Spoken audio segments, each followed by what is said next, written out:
এমন একটি জায়গা কল্পনা করুন যেখানে আপনার প্রতিটি শব্দ আপনার শরীরের মধ্যে দিয়ে কম্পিত হয়।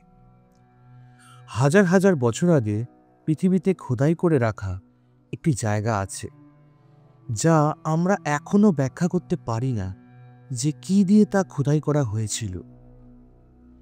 এমন একটি জায়গা যেখানে কিছু বললেই তা প্রতিধ্বনিত হয়, আমাদের মনকে বিচলিত করে এবং সম্ভবত আমাদের কনসাসনেস বা আমাদের মনস্তত্ত্বকেই পরিবর্তন করে। এটা সায়েন্স ফিকশন নয়, এটা একদম কঠিন বাস্তব। এই জায়গাটি ভূমধ্যসাগরের মাল্টা নামের ক্ষুদ্র একটি দ্বীপে একটি রাস্তার নিচে লুকিয়ে আছে। আপনাকে আল সাফলিনির হাইপোজিয়ামে স্বাগতম।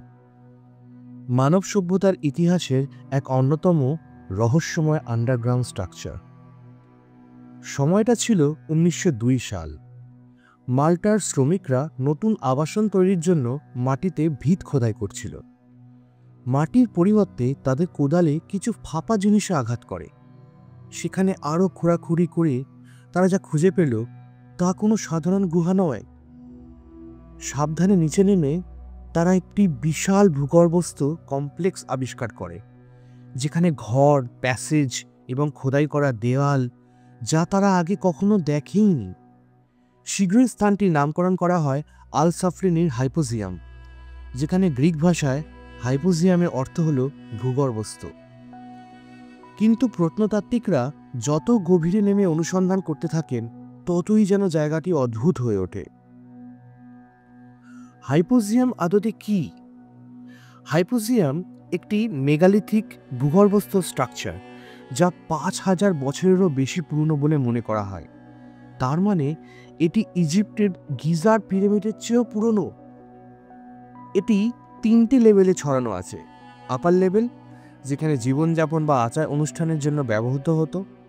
মিডল লেভেল, বিখ্যাত ওরাকল রুম এখানে আছে। এটি একটি নিখুঁতভাবে অ্যাকোস্টিক রেজোনেন্স দিয়ে তৈরি করা ঘর। লোয়ার লেভেল, একটি গোলকধাঁধার মতো জায়গা যেখানে বিভিন্ন ঘর এবং প্যাসেজ আছে, আর যেখানে একসময় হাজার হাজার মানুষের দেহাবশেষ পাওয়া গেছিল। প্রত্নতাত্ত্বিকরা অনুমান করেন যে হাইপোজিয়ামে একসময় 7000 জনেরও বেশি ব্যক্তির হাড়ের অবশেষ ছিল, অথচ পুরো হাইপোজিয়ামটি সম্পূর্ণভাবে হাত দিয়ে চুনা পাথরের মধ্যে খোদাই করা হয়েছিল। নব্যপ্রস্তর যুগে কোনো রকম ধাতব সরঞ্জাম ছাড়া কিভাবে এত নির্ভুলভাবে হাইপোজিয়ামটি গড়েছিল তা নিয়ে অনেক বিভ্রান্তি রয়ে গেছে। সম্ভবত সবচেয়ে আকর্ষণীয় বৈশিষ্ট্য হল ওরাকল রুমটি। একটি ছোট চেম্বার, আকারে উল্লেখযোগ্য নয়, তবুও যদি কেউ গম্ভীর গলায়, পুরুষালী গলায় এর ভেতরে কথা বলে, তখন শব্দটি পুরো হাইপোজিয়াম জুড়ে রেজোনেট হয়। গলার আওয়াজ বেশ অনেকক্ষণ থেকে যায়। আওয়াজের ভলিউম 10 গুণ বেড়ে যায় আর প্রতিটি কোণে পৌঁছে যায়। আধুনিক অ্যাকোস্টিক বিশেষজ্ঞরা এটি পরীক্ষা করে এবং আবিষ্কার করেন যে চেম্বারটি প্রায় 111 হার্টসে অনুরণিত হয়, যা মানুষের মস্তিষ্ক ট্রান্সে থাকলে যেরকম অবস্থা হয় তার সাথে যুক্ত একটি ফ্রিকোয়েন্সি। তাই হাইপোজিয়ামটি কেবল একটি সমাধি হিসেবে ডিজাইন করা হয়নি, বরং পুজো আর্চার শব্দের স্থান হিসেবে, যেখানে পুরোহিতের মন্ত্র এবং কণ্ঠস্বর মানুষের কনসাসনেসে পরিবর্তন পর্যন্ত আনতে পারে, কিংবা জীবিতদের মৃতদের সাথে সংযুক্ত করতে পারে। দেয়ালগুলিতে গেরিমাটির রঙে আঁকা স্পাইরাল, সাথে হানিকম প্যাটার্ন এবং বিভিন্ন সিম্বলিক আকৃতিতে সজ্জিত, যেটি মাল্টার একমাত্র প্রাগৈতিহাসিক দেয়ালচিত্র। কিছু কক্ষ আবার মাটির ওপরের মন্দিরগুলোকে অনুকরণ করেই খোদাই করা আছে, যাতে প্রবেশদ্বার এবং বেদি পর্যন্ত রয়েছে। এটা এমন একটা ব্যাপার যেন মন্দির নির্মাতারা তাদের পবিত্র মন্দিরগুলোকে মাটির নিচে নতুনভাবে তৈরি করতে চেয়েছিলেন, পৃথিবীর কাছাকাছি, আত্মার কাছাকাছি। কিন্তু কোনো লিখিত রেকর্ড বেঁচে নেই। আমরা জানি না তারা কোন দেবতাদের পুজো করত বা কোন দেবীদের পুজো করত, কোন আচার অনুষ্ঠান করত, বা কেন তারা মাটির নিচে এই গোলকধাঁধা তৈরি করেছিল। খনন কার্যের ফলে হাজার হাজার কঙ্কাল আবিষ্কৃত হয়েছে। বেশিরভাগকে পরে অধ্যয়নের জন্য সরিয়ে নেওয়া হয়েছিল। তবে এখানেই ব্যাপারটি অদ্ভুতুরে হয়ে ওঠে। কিছু রিপোর্টে দাবি করা হয়েছে যে সেখানে অদ্ভুত ধরনের মাথার খুলি পাওয়া গেছে, যা লম্বা, অ্যাভারেজ মানুষের মাথার চেয়ে বড়, যা কিছু ইউনিক মানুষের বা এমনকি এলিয়েন তত্ত্বের সূত্রপাত ঘটায়, যা হয়তো মানুষই নয়, যারা হয়তো একসময় ওই আইল্যান্ডটাই দখল করে রেখেছিল।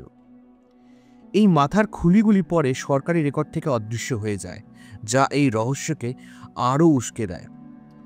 অতিরঞ্জিত কাহিনী হোক বা সত্য ঘটনা, হাইপোজিয়াম এখনও উত্তরহীন প্রশ্নের মতো পড়ে রয়েছে। আজ হাইপোজিয়াম এতটাই ভঙ্গুর যে দিনে মাত্র ৮০ জন দর্শনার্থীকে ভেতরে প্রবেশের অনুমতি দেওয়া হয়। আর্দ্রতা, শরীরের উত্তাপ, এমনকি শ্বাস প্রশ্বাসও এই সূক্ষ্ম হাইপোজিয়ামে ক্ষতি করতে পারে। ভেতরে দাঁড়িয়ে আপনি ইতিহাসের ওজনটা অনুভব করতে পারবেন। খোদাই করা কক্ষগুলো আপনার নিজের নিঃশ্বাসের প্রতিধ্বনির সাথে একটি দীর্ঘস্থায়ী অনুভূতি, যা প্রমাণ করবে যে এটি কোনো সাধারণ সমাধি ছিল না। এটি এমন একটি জায়গা ছিল যা আরও গভীর কিছুর জন্য তৈরি করা হয়েছিল, এমন কিছু যা আমরা এখনও পুরোপুরি বুঝতে পারি না। তাহলে আল সাফলিনের হাইপোজিয়াম কি ছিল? মৃতদের জন্য একটি কবরস্থান, শব্দভিত্তিক আচার অনুষ্ঠানের জন্য একটি মন্দির, একটি ভূগর্ভস্থ অভয়ারণ্য যা মানুষকে মহাজাগতিক বা আধ্যাত্মিক শক্তির সাথে সংযুক্ত করে? আমরা হয়তো কখনোই জানতে পারবো না। কিন্তু যখন আপনি ভেতরে প্রবেশ করবেন, যখন আপনি ওরাকল রুমে ফিসফিস করবেন এবং আপনার বুকের মধ্যে কম্পন অনুভব করবেন, তখন আপনি বুঝতে পারবেন যে এটি এখনও রহস্য। এটাই ছিল আল সাফলিনের হাইপোজিয়ামের রহস্য। আমি অভিষেক এবং আপনি শুনছেন এখনও রহস্য। আপনি যদি এই রহস্যটি উপভোগ করেন তবে অবশ্যই এই চ্যানেলটি সাবস্ক্রাইব করুন এবং আপনার বন্ধুদের সাথে শেয়ার করুন এই ভিডিওটি। আপনার কি মতামত হাইপোজিয়ামের রহস্য নিয়ে? কমেন্ট করুন নিচে। পরবর্তী পর্বে দেখা হচ্ছে। ধন্যবাদ।